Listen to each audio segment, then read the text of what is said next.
hari ini Tuhan, kami ada di tempat ini karena kami tahu ketenangan hanya ada di dalam Tuhan. Apapun keadaan kami, satu hal yang memberi jaminan yaitu hadirat Tuhan. Ketika kami ada dalam hadirat Tuhan, maka semuanya menjadi berbeda. Apapun keadaan kami, apapun tekanan yang sedang kami alami hari-hari ini, kami mau tetap percaya bahwa dalam hadirat Tuhan ada kekuatan. Mungkin persoalan kami belum dijawab, mungkin kami belum menerima sesuatu yang dari Tuhan. Namun ketika kami tenang, itu adalah sebuah kemenangan di dalam hidup kami. Berikan kami ketenangan dalam hadirat-Mu Bapa. Urapi setiap kami yang rindu, yang haus akan firman-Mu. Jangan biarkan waktu ini berlalu sia-sia tanpa kami peroleh sesuatu yang dari Tuhan. Kami tundukkan pikiran, hati, kehendak kepada firman Tuhan. Urapi hamba-Mu yang tidak ada apa-apanya Tuhan. Roh Kudus yang memakai hamba-Mu, sampaikan isi hati-Mu bagi gereja-Mu. Di dalam nama Yesus kami berdoa dan kami sambut firman Tuhan. Yang percaya Tuhan di tengah kita memberkati kita, katakan bersama amin, amin, amin. Silakan duduk Bapak Ibu yang terkasih. Shalom. Apa kabarnya? Luar biasa karena kita punya Tuhan yang luar biasa. Puji Tuhan. Terima kasih buat Bapak Gembala, ya, Ibu Gembala yang sudah mempercayakan pelayanan kepada saya malam hari ini. Ya, terima kasih juga bagi seluruh jemaat yang sudah hadir. Hari-hari ini tidak ada tempat lain selain dalam hadirat Tuhan. Itu adalah tempat teraman bagi setiap kita. Saudara, ya, hari malam ini saya mau menyampaikan satu khotbah. Ya, saya percaya ya Tuhan mau berbicara bagi kita semua, ya, karena saya baru dapat khotbah ini waktu duduk tadi. Ya, biarlah Tuhan yang mengurapi. Saya akan menyampaikan sesuai apa yang Tuhan mau tentang doa Yabes. Ini adalah satu doa yang menjadi doa favorit bagi setiap orang Kristen. Apalagi kalau sudah nyanyi ya, kiranya bagaimana? Engkau memberkati aku. Apa? Seneng ya? Terus lanjut, dan memperluas apa? Daerahku. Lalu, dan kiranya tangan-Mu menyertai aku dan melindungi aku.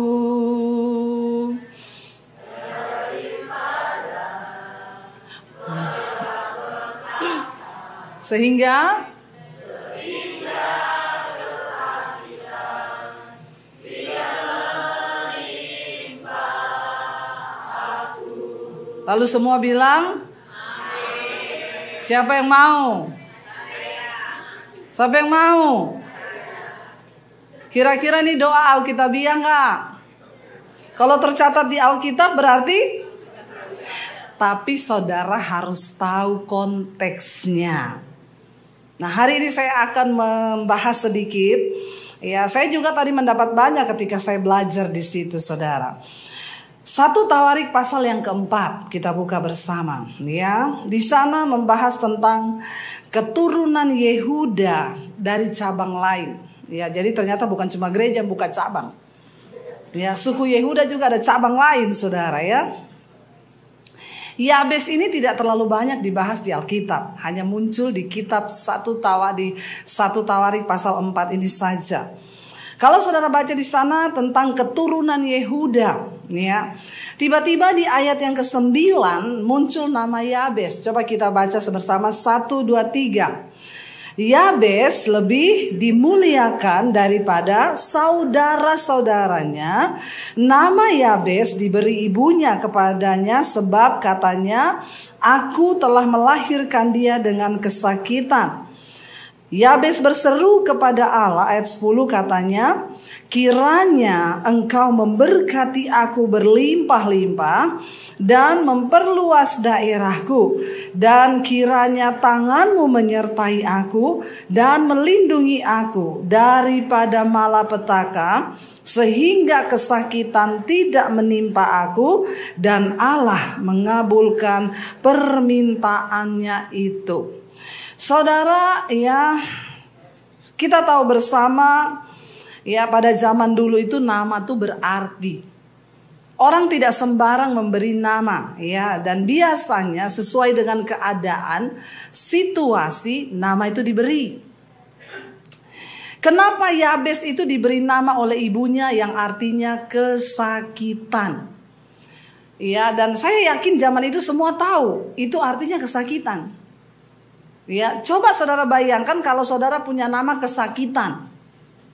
Terus dipanggil, kesakitan, kesakitan. Kira-kira orang akan tertawa terus nggak? Dengar saudara dipanggil kesakitan, penyakitan, sini kau. Ini Yabes pasti dibully. Karena arti namanya itu kesakitan. Dulu ada seorang telepon sama saya, Bu Debbie. Saya ini bingung, Bu, dengan nasib hidup saya. Kenapa? Saya melamar ke semua perusahaan ditolak, Bu. Lah kenapa? Soalnya nama saya prihatin. Aduh, saya juga bingung kenapa ada orang tua memberi nama prihatin. Ya, janganlah Bapak Ibu. Tolong kalau kasih nama sama anak itu supaya anakmu tidak banyak pergumulan. Gara-gara nama ibunya prihatin. Iya, coba anaknya nggak bisa dapat pekerjaan di mana-mana ditolak. Karena perusahaannya pasti bilang, aduh saya terima kamu bekerja di sini, pasti perusahaan saya akan jadi Ya, dulu saya ketemu orang Jawa juga, kenalan namanya siapa, Bu? Clara. Ih, keren banget kayak nama orang Amerika ya, Clara. Bukan, Bu. Dulu mama saya namain saya Clara karena hidupnya keloro-loro. Artinya bahasa Jawa itu ya kesakitan itu. Jadi saya dinamani Clara. Masih bagus Clara, bukan loro. Jadi Bapak Ibu, seburuk apapun nasib kita, jangan kasih anak namamu, karena nama itu doa. Amin. Saya hamil anak saya yang pertama dulu juga susah, gak punya uang. Tapi saya gak bilang sama suami saya, kita kasih nama anak kita miskin ya. Ada loh orang kasih nama anaknya miskin, ada. Ya, saya berdoa karena nama itu membawa arti. Kita kasih nama anak kita yang pertama Angelica, artinya itu malaikat dari Tuhan. Angel, lu kan bagus loh. Walaupun waktu itu nasib kita lagi tidak baik. Nah, kenapa Ibu Yabes ini memberi nama anaknya Yabes? Kitab 1 Tawarik ini menceritakan silsilah atau sejarah dari Yehuda. Padahal Yehuda itu artinya terpuji. Lo sangat bertolak belakang dengan Yabes yang adalah keturunan dari Yehuda. Kemungkinan besar kitab 1 Tawarik ini ditulis pada zaman Yehuda itu telah kembali dari pembuangan di Babel. Kita tahu bersama, ya, Yerusalem Yehuda pernah ditaklukkan oleh Babel dan mereka dibawa dalam pembuangan selama 70 tahun. Lalu ketika Tuhan melepaskan mereka dari tangan Babel, itu sekitar abad ke-6 sebelum Masehi, ya, mereka akhirnya dikembalikan. Dan saudara bisa membayangkan keadaan mereka ketika kembali dari pembuangan. Mereka tinggal, saya kasih contoh nih, saudara tinggal di Pluit. Tiba-tiba ada orang menyerang lalu kita ditaklukkan, kita dibawa saudara kemana? Ya, yang bisa jalan kaki lah ya, nggak usah yang jauh-jauh. Yang bisa jalan kaki dari sini misalnya saudara dari Pluit dibawa pindah ke Bogor. Masih dekat ya? Bayangkan waktu itu nggak ada mobil, hanya ada onta.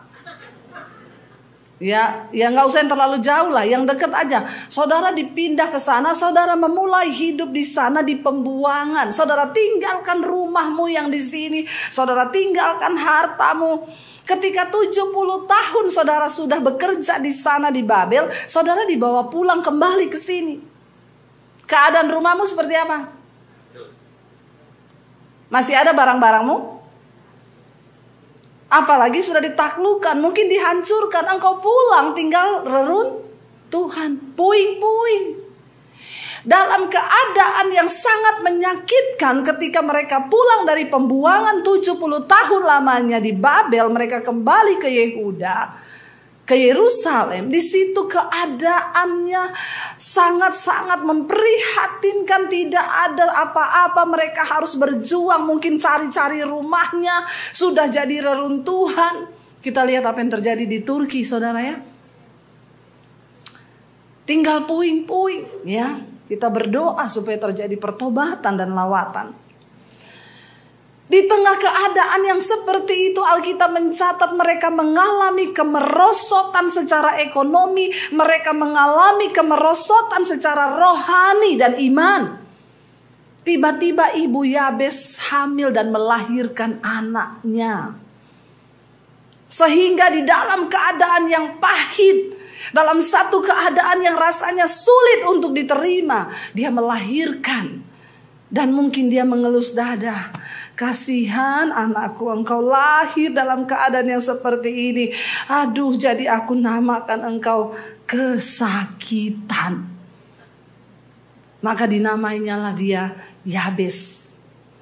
Akhirnya Yabes ini bertumbuh. Saya yakin Yabes ini menjadi orang yang takut Tuhan. Itu terbukti dari doanya. Dan Alkitab berkata, Tuhan berbicara berulang kali kepada bangsa Israel. Kalau engkau mau menuruti firman-Ku, maka akan baik keadaanmu, perjalananmu akan berhasil, dan hidupmu itu akan beruntung. Memang Yabes ini dilahirkan dalam kesakitan. Bahkan arti namanya sendiri adalah kesakitan. Itu iman orang tuanya yang ditaruh dalam hidupnya. Tetapi Yabes memilih untuk percaya kepada Tuhan. Amin. Dia memilih untuk menaruh imannya kepada Tuhan. Sehingga ayat tadi berkata, Yabes itu lebih dimuliakan daripada saudara-saudaranya. Artinya apa, saudara? Tidak peduli doa orang lain terhadap engkau itu apa. Bahkan kutuk sekalipun yang ditanamkan orang kepadamu. Mungkin keluargamu, mungkin sahabatmu, orang-orang berniat jahat. Atau ya kita berkata, ya saya ini sudah dilahirkan dari keluarga miskin. Nggak ada apa-apanya. Bukan berarti ketika keluargamu miskin, engkau juga miskin. Tuhan sanggup mengubah nasib setiap manusia. Waktu engkau menaruh imanmu kepada Tuhan, maka itu menjadi hal yang akan diperhitungkan Tuhan. Saudara-saudara Yabes namanya bukan Yabes. Hanya Yabes yang bernama kesakitan. Ya, melarat. Dalam keadaan tertekan. Tetapi Alkitab mencatat, hidup Yabes lebih dimuliakan daripada saudara-saudaranya. Dengar baik saudara hari ini. Jangan berkata memang sudah nasib saya terlahir di keluarga seperti ini. Memang sudah nasib saya terkutuk seperti ini. Ubah nasib itu bersama dengan Tuhan. Karena Tuhanlah yang sanggup mengubahkan nasib setiap orang yang mau percaya kepada Dia. Lalu saudara, kita akan melihat ya. Di sini rahasia dari doa Yabes, kita kembali tadi ke 1 Tawarik 4 ayat yang ke-10. Apa sih yang diminta Yabes? Itu menentukan bagaimana imannya dengan Tuhan. Yabes berseru kepada Allah Israel, makanya hidupnya dimuliakan. Kenapa? Karena dia memilih berseru kepada siapa? Allah Israel. Di dalam kemerosotan rohani yang dialami bangsa Israel, ketika mereka kembali melihat puing-puing, reruntuhan, ketika melihat semua hal itu tidak mudah. Tetapi Yabes memilih tetap untuk berseru kepada Allahnya. Hari ini kepada siapa engkau percaya? Engkau mau datang kepada manusia? Atau engkau mau datang kepada Tuhan? Alkitab berkata, diberkatilah orang yang mengandalkan Tuhan, tapi terkutuk orang yang mengandalkan manusia. Jangan anggap enteng loh. Waktu engkau mengandalkan manusia, engkau terkutuk. Jadi bukan rumahmu yang sial, bukan angkamu yang sial. Saya tidak mau rumah nomor 13 sial. Nggak mau rumah tusuk sate sial. Yang sial itu hidup kita kalau di dalam dosa.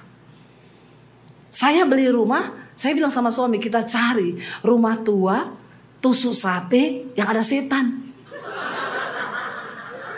Ngapa saudara? Murah.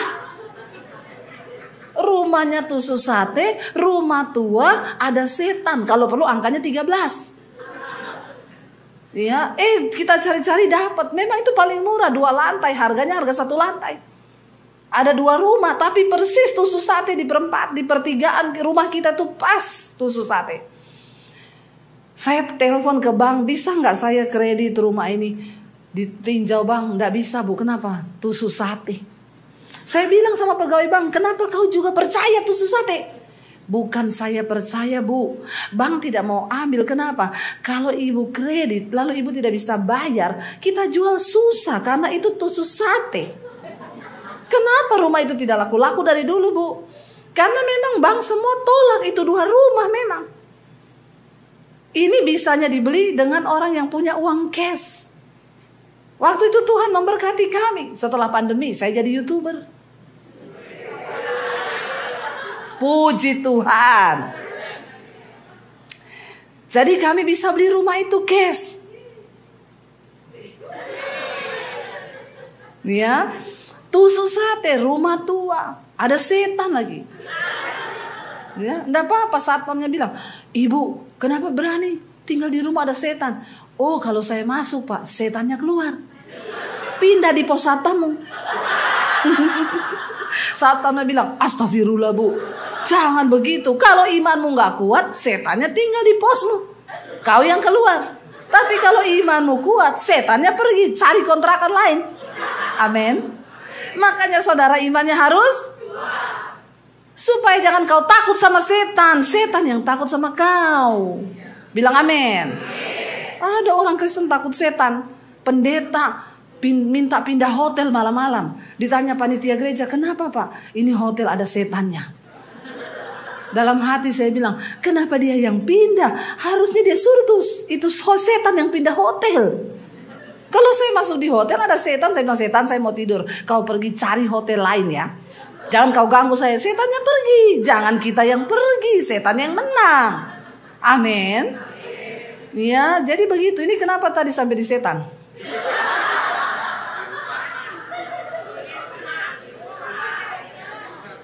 Di rumah ya. Iya, ya. Jadi saudara, bukan karena nasib saya diizinkan Tuhan saudara ya dapat berkat lah apartemennya, kita beli harga di bawah rata-rata. Nomornya 13. Ya, lantai 13. Apakah saya sial? No, bukan angkanya yang sial, bukan angkanya yang diberkati. Orangnya itu yang sial dan orangnya itu yang diberkati. Jadi jangan kau percaya angka itu semua Tuhan yang kasih loh. Hari itu semua hari Tuhan yang cipta loh. Kalau kau bilang ada hari sial, itu berarti kau bilang Tuhan sial. Amin. Jangan percaya begitu ya. Engkau harus menaruh iman dan harapanmu sungguh pada Tuhan. Kenapa Yabes memilih berseru kepada Tuhan? Dia tidak mau menaruh nasibnya kepada namanya itu, yaitu kesakitan. Dia memilih berseru kepada Allah. Dikatakan di situ, lalu ya Yabes berseru kepada Allah Israel. Di mana engkau menaruh imanmu hari-hari ini? Apakah engkau percaya pada manusia? Apakah engkau percaya pada depositmu? Apakah engkau percaya pada uangmu? Atau apakah engkau menaruh hidupmu percaya dan berseru hanya kepada Tuhan? Ya, ketika engkau berseru kepada Tuhan, engkau akan melihat saudara, apa yang Yabes minta. Yang pertama dia bilang begini, kiranya engkau memberkati aku berlimpah-limpah. Saudara, saya tidak mau menjadi orang kaya. Saya mau menjadi orang yang diberkati. Amin. Karena orang kaya belum tentu Tapi orang yang diberkati pasti kaya. Kaya itu kan bisa banyak ya. Kaya hati kan. Ada yang tepuk tangan ya. Berarti memang itu orang kaya hati tuh. Ya, kaya itu bisa loh. Ada orang kelihatannya kaya secara materi, tapi pelit, itu miskin di hadapan Tuhan. Pelitnya minta ampun. Ya, ngasih kolekte 2.000. Saya mau menyinggung ini orang-orang Kristen ini. Pakai tas 5 juta, 20 juta, 50 juta. Saya sering intip itu orang kalau mau kasih kolekte. Pakai tasnya 40 juta. Saya lirik ngasih kolekte 5.000. Gojek. Seharga angkot. Biar engkau pakai tas mahal. Kalau persembahanmu 5.000, engkau miskin di hadapan Tuhan. Sebaliknya ada orang yang biasa, nggak pakai tas bermerek, tapi dia tahu bahwa memberi itu adalah sesuatu yang menyukakan hati Tuhan. Dia lihat orang susah, dia tolong. Ya, dia lihat orang menderita, dia tolong. Dia ke gereja, saudara, dia sudah atur persembahan dari rumah. Tuhan, bagiku berat ngasih 50.000, tapi aku percaya ini adalah investasi di dalam kekekalan. Engkau kaya di hadapan Tuhan. Ada sponsor di belakang, tepuk tangan. Cuma satu orang toh, nggak tahu itu siapa, ambil sepeda di belakang. Ya, jadi Bapak Ibu, doa Yabes yang pertama, berkati aku Tuhan. Bukan bikin aku kaya Tuhan. Banyak orang kaya tapi gak diberkati. Artinya apa? Dia kaya tapi dia gak bisa menikmati kekayaannya. Suami istri ribut, berantem, anak-anaknya hancur, keluarga hancur. Itu kaya secara dunia tapi engkau tidak diberkati.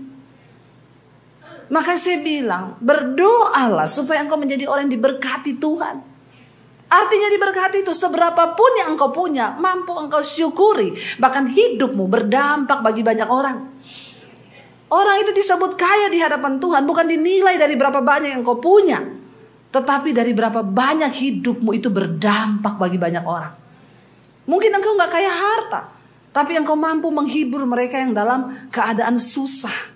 Engkau datang, engkau bisa berdoa, engkau beri sesuatu. Orang kaya itu mesti cenderung memberi sesuatu. Bukan hanya uang, tapi ketika hidup kita berdampak. Makanya Yabes bilang, berkati aku Tuhan berlimpah-limpah.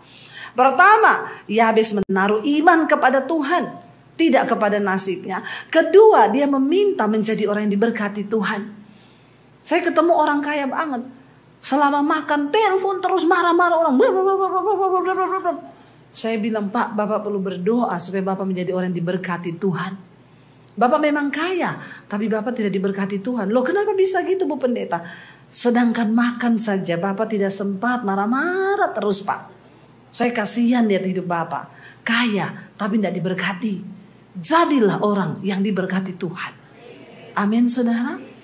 Engkau bisa menikmati hidup. Ya, Alkitab berkata, banyak orang diberikan karunia kekayaan. Tetapi untuk bisa menikmati jerih lelahmu, itu pun juga adalah karunia Tuhan. Sebab banyak orang kaya tapi gak dikasih karunia menikmati. Ya, saya bersyukur dengan suami saya. Kita bisa menikmati hal-hal banyak. Jangan iri kalau saya dan suami angkat foto duduk di bisnis kelas, karena saya dibayari. Dibayari. Suruh bayar sendiri, emoh. Dibayari. Ya. Kemana-mana itu disediakan fasilitas yang luar biasa. Ada yang komen, pendeta pamernya kemewahan, senang-senang. Saya bilang, saya ikut Yesus puluhan tahun, saya menderita puluhan tahun, baru 2 tahun ini loh dimuliakan. Kenapa dulu saya tidak angkat foto susah saya? Karena dulu belum ada Instagram, belum ada Facebook. Kalau sudah ada, saya foto. Kita pelayanan hujan-hujan naik motor, saudara pakai mantel hujan, ya di bawah kilat petir menyambar-nyambar. Kita berdoa dalam nama Yesus Tuhan, semoga sampai di tujuan dan kita lolos dari sengatan petir. Karena itu dulu belum ada Instagram. Kalau ada saya foto. Nanti kalau saya angkat begitu, diomongin lagi, pendeta melarat, tidak diberkati. Pret. Mau dengar jemaat itu? Dia netizen, mulutnya itu setajam silet. Capcay deh. Ya, bener nggak? Ya saya bilang kalau ada dulu sudah ada Instagram, saya foto pelayanan kita naik motor, bonceng 5. Kalau di Jakarta kan ceng-tri kan, bonceng 3 kan, kita bonceng 5. Anak saya 3, motor 1. Jadi suami di depan, 1 anak kecil di depan, 2 di tengah, saya di belakang. Saya tinggal duduk di pojokan besi. Seneng. Diceritain begitu ketawain pendeta. Ya, puluhan tahun itu kami jalani. Saya diproses Tuhan berakar ke dalam, gak ada yang lihat. Baru seneng 2 tahun ngangkat, pendeta hedon, pret. Memang lucu jemaat itu ya, lucu loh. Lucu. Kita dulu pelayanan di gereja kecil di desa didoakan, Tuhan kami berdoa, pakai Ibu Debbie sampai ke bangsa-bangsa. Tuhan berkati dia Tuhan, muliakan dia Tuhan. Amin. Begitu saya diberkati. Mbok pelayanan di gereja kecil. Saya angkat ini foto di gereja besar yang ribuan kan. Pelayanan kok cuma di gereja besar-besar. Pelayanan di gereja kecil, saya bilang puluhan tahun saya sudah di gereja kecil. Baru juga Tuhan angkat sebentar pelayanan di gereja besar. Kau sudah turunkan lagi saya suruh ke gereja kecil. Ya Allah, subhanallah. Ini netizen ini memang. Capcay enggak saudara? Ya doanya begitu. Dulu doakan saya Tuhan, pakai Ibu Debbie sampai ke bangsa-bangsa. Begitu pelayanan di Amerika, foto upload di Facebook. Pendeta zaman now maunya pelayanan di Amerika. Coba pergi ke Boyolali sana. Puluhan tahun saya ke Boyolali. Oh Tuhan, tolong. Capcay enggak saudara? Memang harus sabar-sabar sih ya. Jadi sekarang saya itu belajar mengetahui aja ya. Dan itu kalau orang-orang julid di Instagram, saya lihat profilnya, postingannya 0. Itu nama samaran, biasa namanya itu haters. Haters itu menyembunyikan diri, berlindung di balik nama orang pura-pura palsu. Tidak ada postingan, langsung saya blokir aja yang begitu, biar otak kita nggak dipenuhi dengan racun. Karena sekarang ini banyak orang membawa racun, ya. Jadi jangan saudara masukin di hatimu. Tadi saya bawakan firman tentang wanita yang anaknya kerasukan. Dia datang sama Yesus teriak-teriak, padahal dia orang Kanaan, orang yang tidak percaya Tuhan. Tapi ketika Yesus datang, dia datang, Tuhan tolong aku, anakku kerasukan. Alkitab berkata Yesus tidak menjawabnya. Yesus cuek jalan. Murid-muridnya lihat Yesus cuek, ngomong ke Yesus, Tuhan usir dia, berisik, teriak-teriak, ribut. Saudara bisa bayangkan perempuan ini? Yesus menoleh kepada dia ngomong gini, aku datang untuk anak-anak dari bangsa Israel. Aku datang membawa roti buat anak-anak. Pantaskah roti ini kasih kepada anjing? Bayangkan saudara, kalau ada di antara kita yang diomongin, dikata-katain loh sama Yesus, anjing loh. Saya yakin itu orang Kristen zaman now. Apalagi dengar murid-muridnya ngomong, Yesus usir saja dia, berisik. Orang Kristen zaman sekarang, coba kalau itu terjadi. Padahal itu pengerjaya Yesus loh. Omongannya kayak begitu. Pindah gereja saja kita. Ya apa ya? Ya tersinggung dikit marah dikit tersinggung. Ya itu murid-murid Yesus yang bilang usir dia Tuhan. Ditambah lagi Yesus ngomong, aku datang membawa roti buat anak, bukan buat anjing. Kalau kita dikatain anjing, bukan cuma pindah gereja, pindah agama. Ya apa iya? Pret. Baru ngomong, walaupun saya kentutin ini Alkitab. Nah itu jadinya begitu itu. Karena banyak kecewa, kepahitan. Jangan saudara. Ya, kita belajar berseru kepada Tuhan, menjadi orang yang diberkati Tuhan. Ya, Alkitab berkata, Yabes itu bilang, berkati aku berlimpah-limpah. Sebab orang yang diberkati dan orang kaya itu beda. Orang yang diberkati itu tahu bahwa sumber berkat itu datang dari Tuhan. Dan karena aku diberkati, aku mau menjadi saluran berkat bagi orang lain. Orang yang diberkati itu pasti orang yang takut akan Tuhan. Dan dia tidak menghabiskan kekayaannya untuk dirinya, tetapi dia tahu ini berkat adalah kepercayaan. Dia menjadi berkat bagi orang lain. Makanya Yabes bilang, berkati aku Tuhan berlimpah-limpah. Saya mau tanya saudara, Tuhan mau gak kita kaya? Kok tahu? So tahu loh. Ya, siapa yang mau? Kau yang mau. Tuhan mau kita kaya? Mau. Tuhan mau kita menjadi orang yang diberkati sehingga kita menjadi berkat. Saya tuh ingat dulu saya miskin. Mau memberkati itu mau. Tapi gak ada yang mau saya berkati, ini gimana Tuhan? Sampai saya pernah pelayanan ke satu desa. Tuhan ngomong, kamu kasih pendeta ini ya, sekian. Saya tengking tuh suara, dalam nama Yesus. Karena kalau saya kasih bener, habis ATM saya ini. Orang ATM cuma 10 juta, suruh ngasih 5 juta. Bagi rata ke pendeta-pendeta, saya tengking langsung dalam nama Yesus. Kan beda kalau uang saya 100 juta, suruh kasih 5 juta dengan senyum tuh.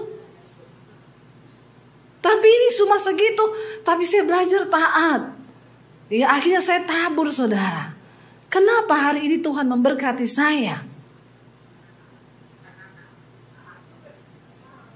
YouTuber.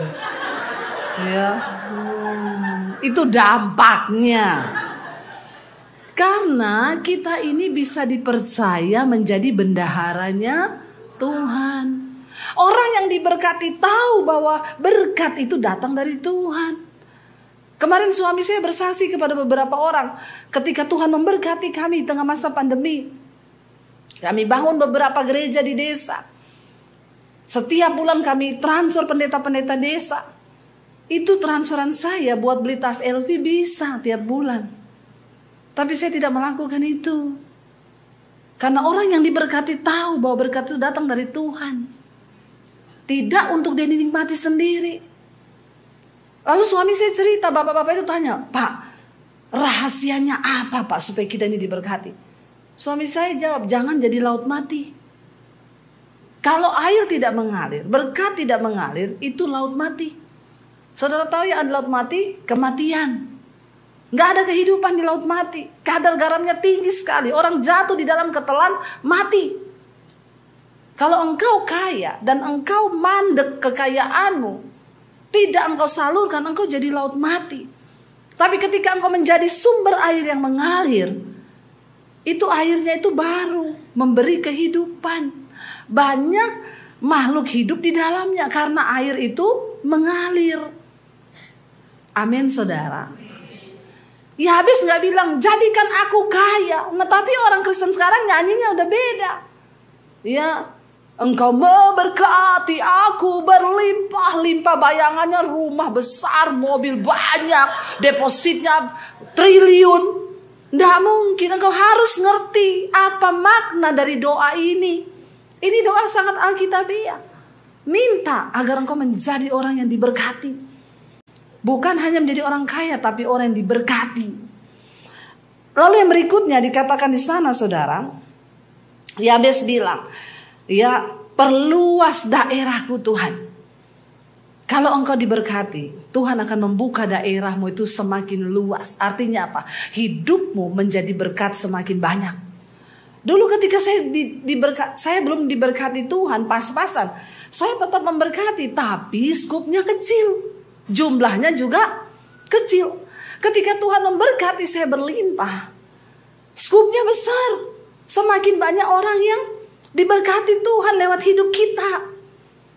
Itu loh artinya perluas daerahku. Bukan artinya ketika engkau bilang perluas daerahku, Tuhan kasih tanah, tadinya 1 hektar sekarang jadi 3 hektar. No. Perluas daerahku Tuhan. Perluas daerah hidupmu berdampak gitu loh. Kalau tadi engkau cuma memberkati orang tuamu, kakak adekmu, ketika engkau diberkati, engkau bisa memberkati ponakan-ponakanmu yang susah, ipar-iparmu, engkau bisa memberkati sepupu 2 kali, sepupu 3 kali, bahkan sepupu lain kali. Amin. Karena Tuhan memperluas daerahmu. Saya mengucap syukur Tuhan memperluas daerah saya. Hari ini pelayanan saya di YouTube. Jemaat saya 620.000 subscribe. Maaf ya, maaf. Kemudian untuk Tuhan. Saudara, saya gak perlu buka gereja begini. Kenapa? Di mana-mana jemaat saya. Memang saya juga gak akan buka gereja karena saya gak cocok jadi gembala. Nanti semua kepahitan. Bu Debbie doakan dong. Tidak usah doa-doa, datang sendiri sama Tuhan. Cari Tuhan. Tapi gembala gak boleh begini. Ya, saya cerita tadi kemarin ada seminar hamba Tuhan di Manado. Ada satu gembala katakan, Bu Debbie, saya meniru ibu.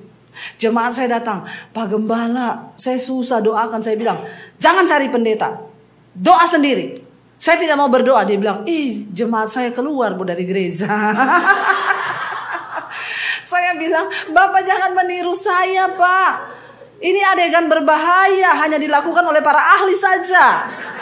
Kalau Bapak Gembala jangan lakukan seperti itu. Terus gimana Ibu? Bapak sebagai gembala sini Bu saya doakan. Tapi Bu, setelah ini Ibu cari Tuhan ya. Karena hanya Tuhan yang berkuasa. Saya tidak berkuasa, itu gembala. Kalau model saya, pendeta macam apa kau? Pendeta A, B, C mau mendoakan orang. Kenapa kau tidak mau mendoakan? Kau ikut saja pendeta sana, jangan ikut saya. Itu saya, makanya saya tidak dipilih Tuhan menjadi gembala. Menjadi penginjil saja saya ya, seperti Rasul Paulus. Tapi orang-orang yang mau melakukan, mereka mengalami Tuhan. Tidak ada pendeta menangis buat kau. Makanya saya gak mau, Bu, doakan suami saya Bu. Saya tidak mau berdoa buat suami ibu. Kenapa? Doa saya tidak sungguh-sungguh buat suami ibu. Kenapa? Saya tidak cinta kepada suami ibu. Kalau saya cinta suami ibu, saya doa nangis. Tuhan, berkati Joni Tuhan. Kenapa saya menangis? Karena saya cinta sama Joni. Lah masalahnya saya gak cinta Joni. Ibu suruh saya berdoa buat Joni. Yang ada kalau saya menangis, Tuhan Joni suami saya lewat. Siapa itu Joni? Malah rumah tangga kami berantakan gara-gara saya berdoa buat Bambang, buat Joni, buat Joko. Yesus bilang, jangan tangisi aku, tangisi dirimu dan keluargamu. Amin. Miliki pemahaman yang benar, supaya imanmu benar, sehingga gak ada orang Kristen kepahitan. Ya, jadi Yabes ini tahu bahwa ketika dia diberkati berlimpah, Tuhan perluas daerahnya untuk dia bisa berdampak. Bukan untuk beli tanah 1 hektar, 2 hektar, 3 hektar. Jangan jadi laut mati. Artinya perluas daerahku Tuhan. Tuhan perluas daerahmu. GSJS dari Surabaya diperluas sampai ke Jakarta. Amin. Sponsor terbanyak di luar. Saya hari ini ada di GSJS Jakarta. Minggu depan saya di GSJS Surabaya. Ini pasien dari Surabaya. Puji Tuhan saudara ya. Tuhan perluas artinya apa? Biar semakin banyak jiwa-jiwa yang dimenangkan. Lalu dikatakan di sana, dan kiranya tanganmu menyertai aku. Jadi sebenarnya isi doa Yabes ini bukan doa yang hedon. Dia minta penyertaan Tuhan loh. Karena dia tahu bahwa dengan kekuatannya dia gak mampu berjalan sendiri. Saudara, hari ini kita butuh penyertaan Tuhan. Bukan soal engkau berjalan di dalam keadaan yang seperti apa. Asalkan ada penyertaan Tuhan di situ, itulah kemenangan bagi setiap kita. Asal ada penyertaan Tuhan. Dulu ketika saya berdoa, saudara, waktu saya masih di Solo belum menikah, saya pelayanan, saya berdoa Tuhan bagaimana hidup saya ke depan. Saya melihat, tuh saya dapat penglihatan dalam doa itu, saya berdiri di satu jalan itu seperti padang gurun, dan itu ada jalan setapak berliku-liku dan ujungnya nggak tahu di mana. Dan Tuhan berkata, kamu harus melewati jalan itu. Waktu itu saya bilang, Tuhan saya takut. Kenapa? Karena ujung jalannya saya tidak tahu ada di mana. Yang kedua, saya di sini sendiri. Tiba-tiba Tuhan itu turun di depan saya. Saya tangkap jubahnya. Saya bilang, jangan tinggalkan aku Tuhan. Yesus itu menoleh kepada saya dan berkata, seburuk apapun jalan di depanmu, asalkan aku besertamu, jangan takut. Aku besertamu. Saya nangis bercucuran air mata. Saya bilang, amin Tuhan, aku tidak akan takut. Seburuk apapun jalanku, saya sendiri. Saya gak punya keluarga, saya gak punya orang tua, saya tidak punya siapa-siapa. Tapi aku punya Engkau Tuhan. Dan Engkau berjalan bersamaku. Seburuk apapun jalan itu, aku tidak takut sebab Engkau besertaku. Amin. Itu yang Daud bilang. Ya, sekalipun aku dalam lembah kelam, ku tak takut sebab Kau. Amin. Itu yang harus kita perkatakan. Makanya Yabes tahu benar, dia sudah disumpahi, dikutuki, namanya artinya kesakitan. Makanya dia bilang, Tuhan sertai, biar tanganmu yang menyertai aku. Saudara, kalau tangan Tuhan yang menyertai kita, apa yang dilakukan manusia buat kita? Mereka tidak sanggup. 1000 tangan berusaha menjatuhkan kita, 1 tangan Tuhan menopangmu, itu cukup. Hidupmu tidak akan pernah goyah. Amin. Mau manusia memfitnah seperti apapun, percayalah waktu tangan Tuhan yang pegang engkau, engkau tidak perlu takut. Jangan takut. Makanya Yabes tahu benar. Biarlah malam ini kita juga tahu benar bahwa kita tidak punya andalan lain selain berharap penyertaan Tuhan. Dia bilang, biar tanganmu menyertai aku dan melindungi aku. Yabes percaya bahwa hanya perlindungan Tuhan itu yang sangat berkuasa. Kita gak bisa berlindung pada apapun hari-hari ini. Jangan engkau berkata, saya sudah tenang Bu. Kenapa? Karena depositku banyak. Ya, saya punya simpenan banyak. Saudara, dunia ini sedang berlalu dengan semua keinginannya. Dan tidak ada satupun yang pasti di dunia ini. Kita bisa bayangkan apa yang terjadi di Turki. Hidup ini begitu singkat. Ngeri kita lihat video-videonya. Begitu tanah goyang, gempa, ambruk, serut, satu apartemen ambruk. Berapa ribu orang ada di dalamnya. Betapa kita tidak mengerti akan apa yang akan terjadi 5 menit ke depan. Karena itu kita perlu meminta perlindungan Tuhan. Amin. Saat kita berjalan bersama perlindungan Tuhan, itu yang paling aman, saudara. Ya, makanya Yabes tahu benar, dia bilang, lindungi aku Tuhan daripada apa? Malapetaka. Ya, kita tidak pernah tahu apa yang akan terjadi, tapi Tuhan itu tahu. Ya, bahkan 5 menit ke depan kita nggak tahu. Biarlah kita ini terus menaruh harapan, berlutut di kaki Tuhan, merendahkan diri dan berkata, Tuhan, aku perlu Engkau. Jangan pernah engkau berjalan dengan kekuatanmu sendiri. Dalam hal sekecil apapun, libatkan Tuhan. Para suami istri, kalau engkau mau lihat hidupmu diberkati tahun ini, engkau berdua harus bersepakat. Di dalam pekerjaan apapun, engkau berdua tumpang tangan. Ya, katakan, Tuhan kami bersepakat. Kalau yang punya utang, saya ajarkan, ambil utang-utangmu, catat di kertas, berdua tumpang tangan. Kami bersepakat Tuhan, kami akan lunas dari utang dan mengalami financial freedom tahun ini. Minta keadaan keuangan yang merdeka, sehingga gak ada utang. Itu yang saya lakukan dengan suami. Ya, jangan pikir saya tidak mengalami. Saudara, siapa yang pernah dikejar debt collector di sini? Nggak ada. Nggak ada yang ngaku. Nggak usah jaim, pencitraan. Saya pernah dikejar debt collector. Bukan karena saya tidak mau bayar. Saya nggak bisa bayar cicilan rumah. Saya gesek tunai kredit card. Saya ambil uangnya buat bayar rumah karena saya pikir rumah itu lebih penting. Bunga berbunga di kredit card nggak bisa kebayar. Saya diteriakin sama debt collector depan rumah, pendeta ndak bayar utang.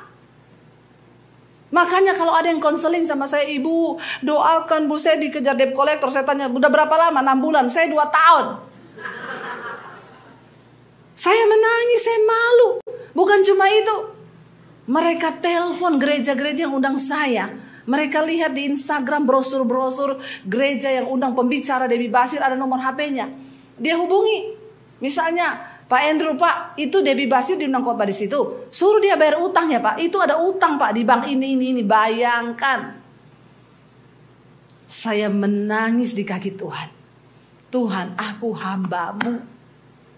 Kenapa Engkau izinkan saya dipermalukan? Tuhan jawab, kalau aku izinkan, lu mau apa? Di mana harga diriku Tuhan? Aku ndak ada harga diri, kata Yesus. Diludah mukaku. Kamu belum diludah. Bersyukur saja. Saya nangis. Tuhan, saya menyadari kenapa Tuhan izinkan itu terjadi. Karena ternyata saya harus melayani sekarang orang-orang yang dikejar debt collector. Jadi saya bukan pendeta yang cuma bisa ngomong. Saya tahu bagaimana rasanya dikejar debt collector.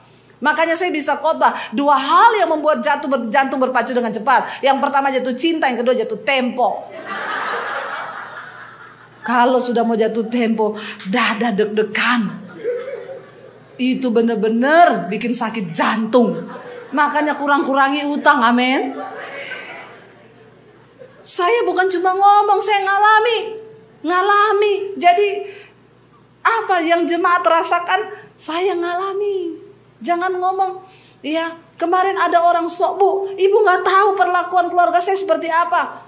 Kamu dengar ya perlakuan saya seperti apa. Saya cerita, terus dia gini, ya ampun, ndak ada apa-apanya ya sama saya.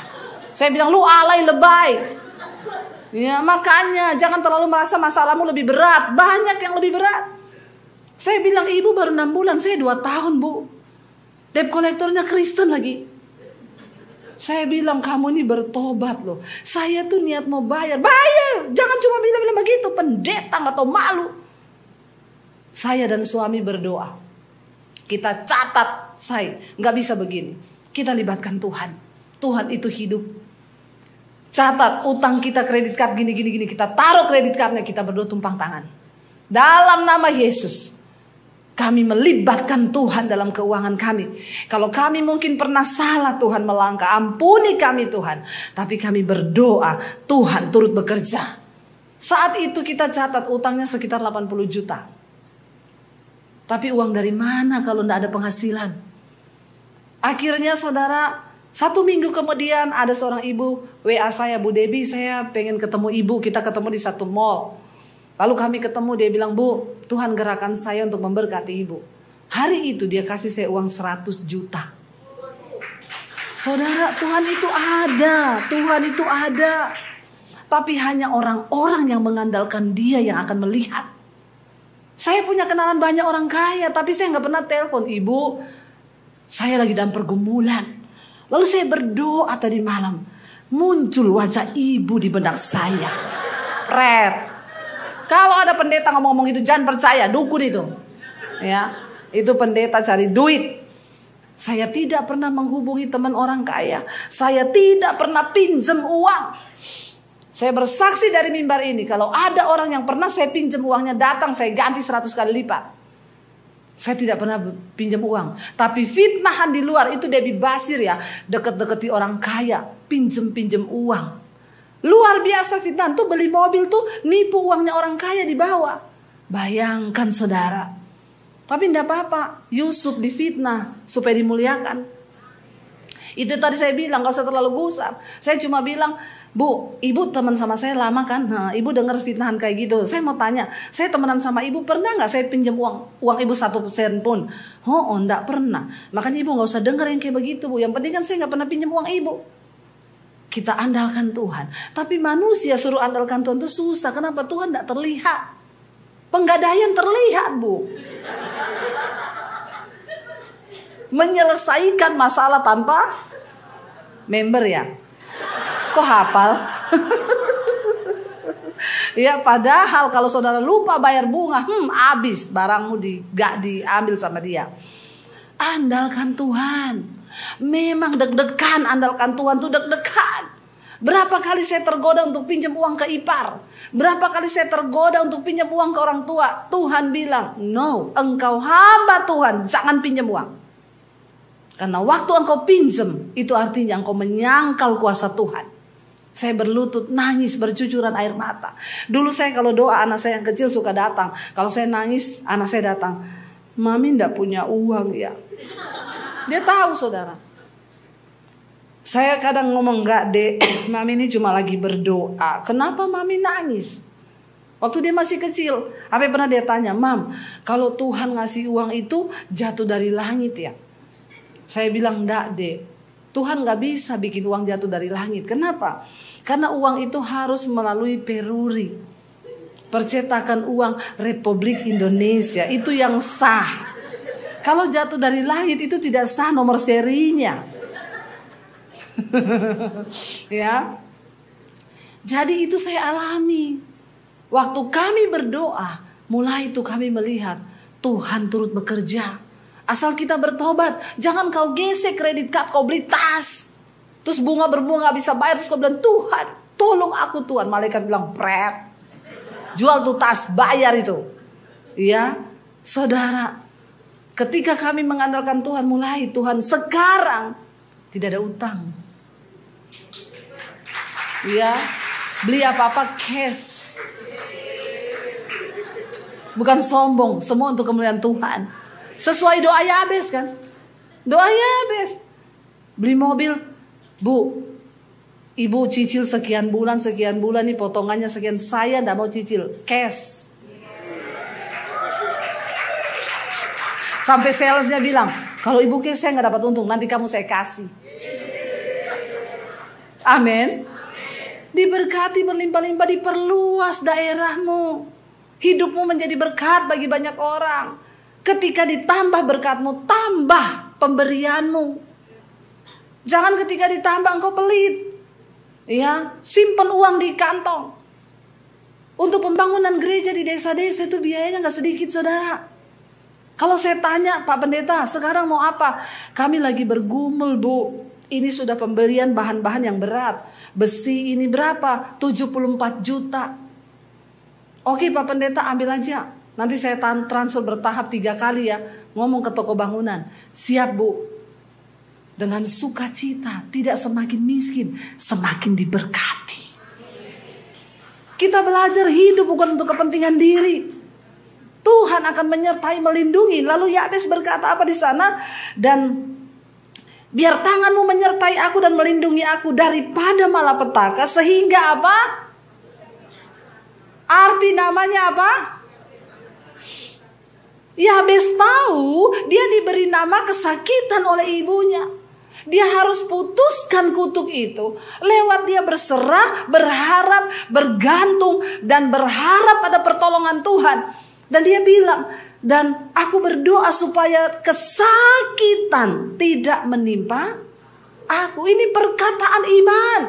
Karena arti namanya itu adalah kesakitan. Saudara, saya mau tanya, di dunia ini ada kutuk nggak? Ada, karena Alkitab mencatat. Kutuk terjadi kepada orang-orang yang ada celah. Yesus berkata, kutuk tanpa alasan tidak akan kena.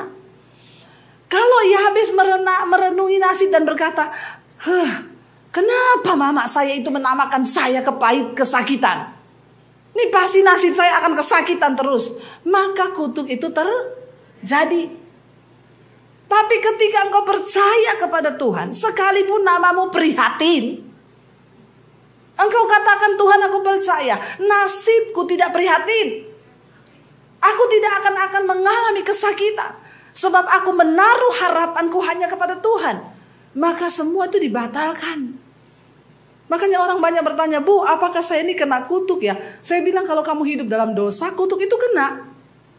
Tapi kalau kamu bertobat, hidup dalam kekudusan, mencari perkenanan Tuhan, maka kutuk itu putus, saudara. Kutuk itu ada. Contoh, saya pernah melayani, ada suami istri, mereka ini hamil sebelum menikah. Dia melahirkan anak 6. 6-6-nya semuanya hamil sebelum menikah. Bukan cuma itu, dia punya cucunya semua hamil sebelum nikah. Ini kutuk. Lalu bagaimana cara memutuskannya, Bu? Ketika ada orang tua di atas kita yang melakukan dosa, engkau bertobat. Dan engkau berkata, Tuhan, memang kutuk keturunan itu ada, tapi aku putuskan di sini dalam nama Yesus. Anak cucuku tidak akan lagi mengalami kutuk itu. Engkau hidup dalam kebenaran, kutuk tanpa alasan tidak akan kena. Yabes tahu arti namanya itu kutuk, kesakitan. Kalau dia tidak putuskan itu dengan berharap kepada Tuhan, dia akan mengalami itu. Makanya dia bilang, Tuhan, tanganmu menyertai aku dan melindungi aku, sehingga kesakitan tidak akan menimpa aku. Itulah arti namanya. Hari ini saudara, kita mengerti ya kenapa akhirnya Yabes bisa menjadi orang yang lebih diberkati daripada saudara-saudaranya. Karena itu tadi, dia berseru kepada Tuhan, dia menaruh harapannya kepada Tuhan, dia minta penyertaan Tuhan, dia minta perlindungan Tuhan. Bahkan dia berkata, kesakitan tidak akan menimpa aku. Perkatakan yang baik dari mulutmu. Karena ucapan itu adalah iman dan doa. Saya undang para imam musik maju ke depan. Saya percaya hari ini ya, ketika kita sungguh-sungguh mencari Tuhan, Tuhan yang lebih tahu apa yang terbaik bagi hidup kita. Tuhan yang lebih mampu untuk memulihkan keadaan hidup kita. Kita naikkan pujian ini, Kau lebih tahu yang terbaik bagiku Tuhan. Engkau lebih mampu memulihkan hidup kami ya Tuhan. Karena itu kami taruh harapan kami. Kami taruh iman kami. Kami taruh semua kerinduan kami kepada Tuhan. Mari bangkit berdiri bersama. Kau lebih tahu yang terbaik bagi hidup kami Tuhan.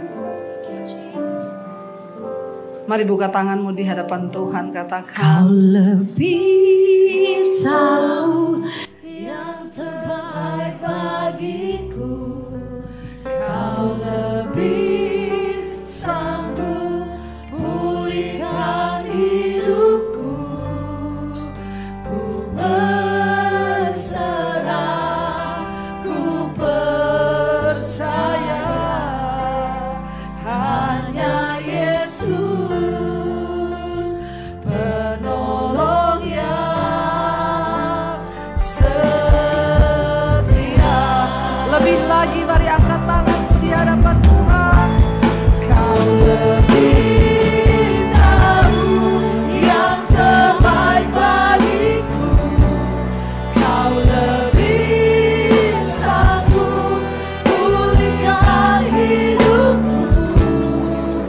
Ku berserah, ku percaya hanya Yesus penolong yang setia. Lebih lagi saudara dengan iman. Kau lebih tahu yang terbaik bagiku. Engkau yang lebih sanggup Tuhan. Sanggup pulihkan hidupku. Kami berserah kepada-Mu. Berserah, Kami percaya hanya Yesus penolong yang setia. Mari tutup mata dalam hadirat Tuhan. Percayalah, tidak ada nasib yang tidak dapat dirubah oleh Tuhan. Tidak ada kutuk yang tidak sanggup diputuskan oleh Tuhan. Tidak ada kesakitan, kepahitan, tekanan, persoalan yang tidak mampu dipulihkan oleh Tuhan. Hanya malam hari ini, pastikan kita berseru kepada Tuhan yang benar. Jangan pernah andalkan manusia. Jangan andalkan kekuatanmu sendiri. Tapi hari ini katakan, kami bertobat Tuhan. Kami rendahkan diri di bawah kaki-Mu. Kami mengakui bahwa hanya Tuhan satu-satunya yang sanggup mengatur jalan hidup kami. Kami tidak ada apa-apanya.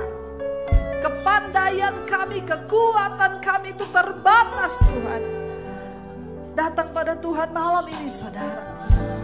Katakan dan nyatakan seluruh keadaanmu kepada Tuhan. Mari sembah